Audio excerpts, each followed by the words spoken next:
Welcome back, and we're continuing with our Gamescom coverage of an interview with Matt Firor, the game director on the Elder Scrolls Online. So we asked Matt a bit about Murkmire DLC, we asked him a bit about Summerset, and what the future might hold for the Elder Scrolls Online in 2019, including could there actually be a Switch version of the game? Matt was really cool to talk to. He was very open and honest about Elder Scrolls, the failures and the successes, and all the things in between. So be sure to stay and check out the interview, and make sure you stick around with us for all the rest of our Gamescom coverage, because we've got loads to get through. And please consider giving this video a like and us a subscribe. Thanks very much. Enjoy the interview. Yeah, I'm Matt Firor. I'm the game director on Elder Scrolls Online at ZeniMax Online Studios. You're working on Murkmire now. You've just released Wolf Hunter. Yep. Would you say with your large expansion, narrative DLCs, and more combat-focused things, have you kind of reached the rhythm now with your release roadmap for Elder Scrolls Online? Yeah, rhythm is a good word for it. I use cadence, but yeah, it's our fans are really starting to get used to it now, and the community certainly has. So it's one big chapter a year, usually around June, and then 2 dungeon DLCs, and then a what we call a standard DLC. So this year it's we had Dragon Bones, which was started the year dungeon DLC. Then we had Summerset, big chapter. Now we have Wolf Hunter, which is a dungeon DLC, and then in the fourth quarter it's Murkmire, which is a standard story DLC. So that's the cadence. We might mix it up a little bit year by year, but I think that's a good mix, and it gives all different kinds of ESO players new content over the course of the year. And I guess that's how you might foresee future DLC going beyond Murkmire for the time being until. Yeah, I think that's the certainly for 2019 we'll continue with that. We're already well into plans for that. Because it takes a while to do this. Summerset was your big expansion this year. Obviously, Murkmire though is huge because the Argonians have got tons of lore, they've got tons of history, so much. I guess my big question is, why is Argonians not a kind of expansion to the level of Summerset? So it made sense after doing Morrowind, which was last year's chapter, to kind of go to the opposite side of the continent, Dark Elves, then High Elves, northeast part of Tamriel, and then southwest part, right? It's Summerset and Morrowind kind of bookend each other very, very well, especially thematically, where the culture in Morrowind, in the Morrowind chapter, the Dark Elves are kind of weird, but then when you got to know them, a little more normal. Where the High Elves in Summerset looked like normal, but then you just scratch right an inch deep, and then suddenly they're crazy. Right. So it was just good thematically to kind of have those two bookend each other, which is why we did it that way. And really, we try to pick our chapters based on bigger story arcs. Like Tamriel changing, Daedric, type stuff. Which, if you play through the story of Summerset, you know what I'm talking about. Yeah. So with our fourth quarter DLCs, we try to do the opposite, which is take apart a Tamriel, which is cool and interesting, and just deep dive on it. And that's what. So if you think of our DLCs, it's Thieves Guild, Dark Brotherhood, taking a core piece of Elder Scrolls lore and just kind of going deep on it. And then Clockwork City, and now Murkmire. So we did it in that context. So Murkmire is Argonians. It's in Shadowfen. It's in Shadowfen. I always say that. Shadowfen is the launch zone that we did in Black Marsh. Yeah. And it's so far the only part of Black Marsh that's in the game. And that's why people have been asking for another piece of Black Marsh, because they want that Argonian culture, that lore done. And Shadowfen, frankly, was one of our original zones, not the most fun zone to navigate, because it all looked the same. It was easy to get lost, So we learned a lot since then. Especially player feedback on Shadowfen was to have the pools of water not so deep, so you weren't swimming everywhere. So when we were doing Shadowfen, it's like Argonians swim. That's what they do. Yeah. So, but now you'll notice when you go to Murkmire, it's more shallow, so you can navigate it more easily. And we have big landmarks, so you don't get lost so easily. But it's still a swamp. So yeah. So it's really. I'm hearing the puzzles maybe slightly easier this time around. That's some of the feedback I've had. Is that in response to fan feedback? Is that something that you're going to continuously look to kind of make it more accessible to people, or is this just specifically for Murkmire? No, it's in general. We take feedback seriously, and we adjust things based on feedback. So that's just one of the examples. And if we make it too easy, then we'll adjust back the other way a little bit. But really, this DLC is more about learning a lot about Argonians.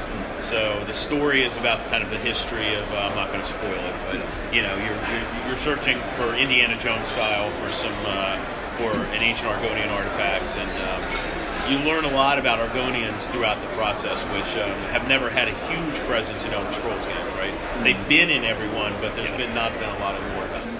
I guess what can players expect from Lilmoth when they play Murkmire, aside from the aesthetic changes? Is there anything that differentiates it from other hubs in Elder Scrolls Online? Just the fact that it's different and interesting and in Black Marsh. So that's where the story kicks off, though. So it serves that purpose of player entry into the area.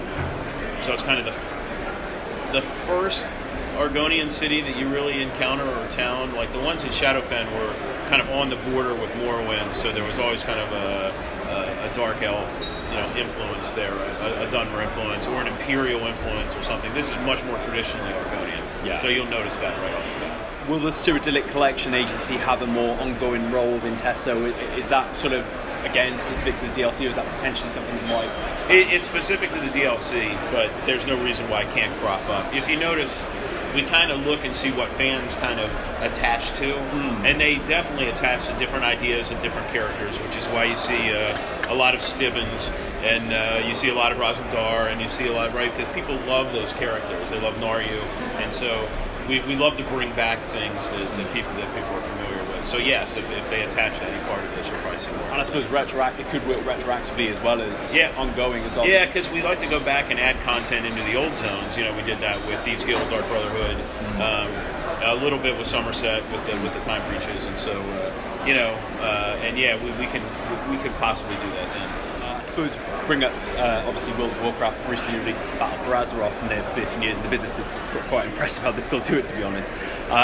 Obviously with Summerset and Morrowind behind you guys, fair to say you expect sizable annual expansions potentially on a yearly basis now in a similar sort of in a way? Yeah, we call them chapters, and I'll explain why. But yeah, we're committed now to having at least one big chapter a year. We're having one big chapter a year. Can't do more.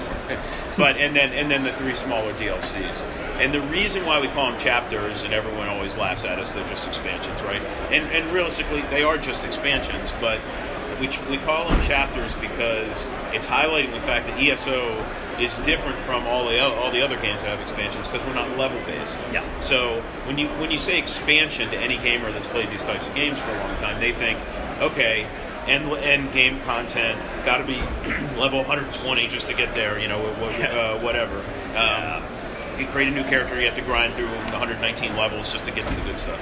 This is not that game, right? So ESO doesn't really have levels that way. So that's why we call it chapters, because a new player can jump right into Summerset and play it and have just as good a time. Because you can group at level 5 or 10 with a veteran character, and you guys both have a great experience. And that's part of the magic that is ESO. There are a lot of things that came together to make it a really good game, but that was one of the most important. And it's not well understood by a lot of people that don't play the game how cool that is, because it means, and this happens, we have people that just logged in and played Morrowind. Like, they didn't go to the rest of the game when Morrowind came out last year, and then when Summerset came out, they upgraded to Summerset and just played through Summerset and then went away.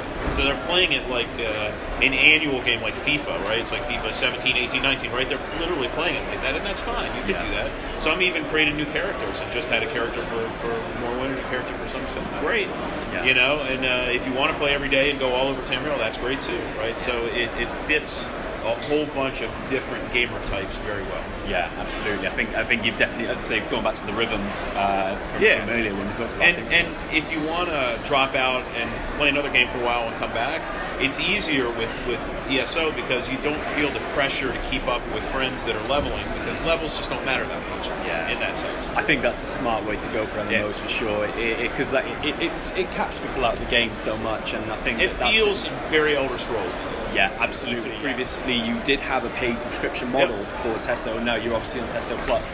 Are you kind of happy with the way that's currently going now? Are you content with that model? Do you think it might change or adapt slightly in the future? I mean, never say never. If you know anything about ESO, is that we're not afraid to make changes. But it's that the business side is really good. We love having buy once, play forever. Don't ever have to pay another cent. If you want the DLCs, you can buy them with virtual currency, or you can just be a Plus member and get access to them all together, and then having a chapter to upgrade to every year. It's a great model.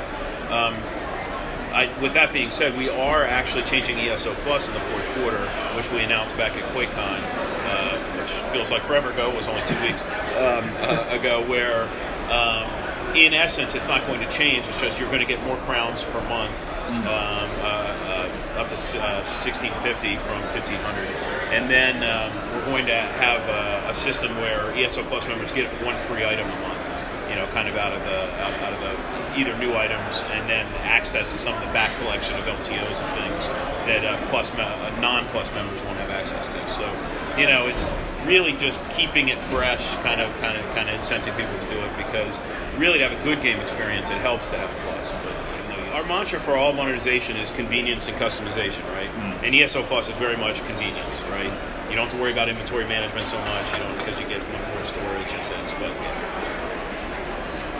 Which recent feature are you most proud of The Elder Scrolls Online? Would you say, of all the things that you've done in the last year, 18 months, what's the feature that really stands out to you? Starting the chapter model. Yeah. I wouldn't say it was a huge risk, but it was a risk to make something really big, because to the player it's like they just made a bigger DLC, right? But to us it's like it's a significantly larger development process, and so we have to start it a lot sooner. We're well into our 2019 chapter right now, and we're already conceptualizing our 2021. This is just the way these things work. And so for us, it was a gamble that the game would be big enough to support that kind of structure, and it is, and it's been really successful. Obviously, Switch is becoming a big thing for Bethesda. You've got Doom, you've got Skyrim coming. Everyone is asking me about Switch. It's very, very interesting.